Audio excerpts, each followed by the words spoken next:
Welcome to असली branded फेपर shop. एक बार तो फिर से आपकी खिदमत में शॉर्ट वीडियो लेकर आया जी। आपका भाई एक बहुत ही उम्दा किस्म का स्टॉक आपके भाई के पास आ चुका है जी। मोर बाग का आर्टिकल, बीच टी के आर्टिकल हैं, मोर बाग के आर्टिकल हैं। पैकिंग के अंदर बीच टी के बैकपैक के अंदर आपको ये आर्टिकल मिलने वाले हैं। ये 6 से 7 आर्टिकल आपको मिलेंगे। इसका अगर आपको मैं थोड़ा ओवरव्यू दे दूँ तो ये आप देख सकते हैं। इसका ट्राउज़र एयर जेट कनारी के अंदर आपको इसका ट्राउज़र मिलेगा। आपको इसका एयर जेट कनारी का इसका दुपट्टा मिलेगा। दुपट्टा मैं आपको बल्कि खोल के भी दिखाऊंगा ताकि इसकी आपको स्टैंप भी मोर बाग की नज़र आ सके। और आपको इसका ये इसकी स्टैम्प कटिंग में है मोर बाग, लेकिन मैं दुपट्टा खोल देता हूँ। साथ ही इसकी एयर जेट कनारी के अंदर आपको ये शर्ट मिलेगी। ये चेक करें ज़रा इसकी शर्ट का डिज़ाइन, ये इसका दुपट्टे का डिज़ाइन आप देख सकते हैं। बहुत ही उम्दा किस्म का मोर बाग बाय बीच टी।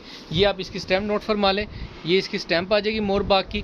और इसके अंदर मैक्सिमम डिज़ाइन और मैक्सिमम कलर्स आपको मिलने वाले हैं। 7 आर्टिकल, छोटा सा सेट होगा। डिटेल वीडियो इंशाल्लाह ताला जल्द अपलोड कर देंगे। अट्रैक्टिव डिज़ाइन, अट्रैक्टिव कलर्स हैं।